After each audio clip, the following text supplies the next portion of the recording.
अभी तक हमने पिछले वीडियोस में ये चर्चा की कि विवाह का रिश्ता ढूंढने के लिए कौन कौन सी पद्धति है, वह उनमें से कौन सी पद्धति अच्छी है जिसके द्वारा रिश्ता तय करने पर हमारा विवाह सफल होता है।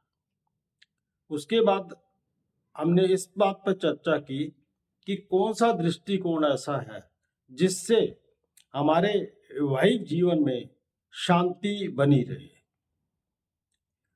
आज हम इस बात पे चर्चा करेंगे कि विवाह होने के बाद जब हम इकट्ठा रहना शुरू करते हैं तो क्या होता है। हम जब इकट्ठा रहना शुरू करते हैं तो हमारी मुलाकात वो 2 4 6 घंटे वाली नहीं होती जिसमें हम कई चीजें छुपा भी जाते हैं, लेकिन अब हमारी जो मुलाकात है 24 घंटे की है। हर पल हर क्षण हम इकट्ठे हैं। जब इकट्ठे रहेंगे तो क्या होगा कि हमारी छोटी छोटी बातें, छोटी छोटी आदतें, छोटा छोटा व्यवहार एक दूसरे को पता चलता है।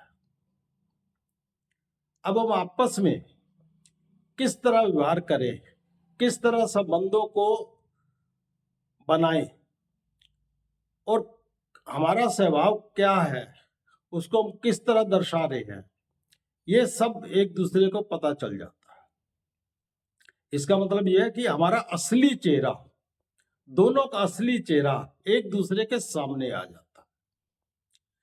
आपने कई बार सुना होगा झगड़े में भी वो कहते हैं मुझे पहले तो ऐसा नहीं पता था कि आप ऐसे हो, या वो कहेगा कि मुझे ऐसा नहीं पता था कि तुम ऐसी हो। मतलब दोनों को एक दूसरे का असली चेहरा नहीं पता था।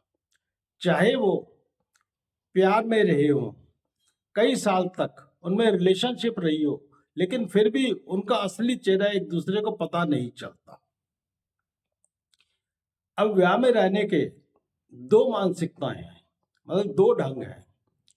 एक ढंग ये है आई का या मैं का, और दूसरा ढंग है वी का, हम का। मतलब मैं मतलब मैं अकेला, मैं अलग तुम अलग, और वी का मतलब है हम सभी। आज हम आई की मानसिकता से अगर विवाह में रहें तो उसका हमारे वैवाहिक जीवन पर क्या प्रभाव होता है, इस पर चर्चा करेंगे। हैप्पीनेस लर्निंग एकेडमी के कार्यक्रम फैमिली हैप्पीनेस में मैं भूषण अंगरीश आप सभी का स्वागत करता हूं। जैसा कि मैंने पहले बोला कि हम आज चर्चा करेंगे कि आई की मानसिकता से हम अगर वैवाहिक जीवन में रहें तो उसका हमारे जीवन पर क्या प्रभाव होता है। अब हम ये देखें कि आई का अर्थ क्या है। आई का अर्थ है कि मैं अपने को महत्वपूर्ण समझता हूं। आई का मतलब है ईगो। ईगो का जन्म ही तभी होता है जब कोई व्यक्ति स्वयं को दूसरों से महत्वपूर्ण समझता है, दूसरों से अच्छा समझता है, दूसरों से अपने आप को ऊंचा समझता है, तभी ईगो का जन्म होता है। और ईगो के जन्म से क्या होता है कि मैं अपने आप को अलग समझता हूं और दूसरों को बिल्कुल अपने आप से अलग समझता हूं। अगर वैवाहिक जीवन को देखा जाए तो उसमें क्या होता है कि पत्नी अलग, पति अलग, मैं अपने ढंग से, तुम अपने ढंग से। जब ये प्रवृत्ति आती है तो क्या होता है कि एक दूसरे को हम क्या नीचा दिखाने की कोशिश करते हैं, एक दूसरे का सम्मान नहीं करते, एक दूसरे को अपने से कम आंकते हैं। जब ऐसी प्रवृत्ति होती है तो हमारा वैवाहिक जीवन कैसे चलता है। जैसे मैंने पहले वीडियो में चर्चा की कि वैवाहिक जीवन एक यात्रा है। मतलब हमारा विवाह या एक तरह से कहें परिवार या घर हमारा एक वाहन है जिसके ऊपर हम चल रहे हैं और वह क्या कोई लक्ष्य है जहां तक हमने पहुंचना है। अब जब दोनों अलग अलग आई आई की मानसिकता से चलते हैं तो उससे क्या होता है कि घर रूपी जो वाहन है उसके दो ड्राइवर बन जाते हैं और दोनों ही अपनी अपनी दिशा में उस वाहन को चलाना चाहते हैं। क्या आप समझ सकते हैं कि एक वाहन और दो ड्राइवर और दोनों उसको अपनी अपनी दिशा में लेके जाना चाहें। शायद आप ही समझते हैं कि ऐसा कभी भी पॉसिबल नहीं है, लेकिन विवाह में जब ऐसी मानसिकता से आते हैं तो ऐसा होता है। दोनों घर को अपने अपने ढंग से चलाना चाहते हैं और बहुत बार दोनों ढंग बिल्कुल एक दूसरे से विपरीत होते हैं। तो वो गाड़ी तो विपरीत दिशा में जा नहीं सकती, दोनों लेके जा नहीं सकते। तो उससे क्या होना शुरू हो जाता है, एक दूसरे का कंपैरिजन। पहला कहता है कि मैं अच्छा ड्राइवर हूं और दूसरा कहता है कि मैं अच्छा ड्राइवर हूं। मतलब पति कहता है मैं अच्छा ड्राइवर हूं, पत्नी कहती है मैं अच्छा ड्राइवर हूं। लेकिन दोनों एक दूसरे की क्षमताओं को जानने का प्रयास ही नहीं करते। हो सकता है किसी काम में एक ड्राइवर अच्छा हो, पति ड्राइवर अच्छा हो, और दूसरे काम में पत्नी ड्राइवर अच्छी हो।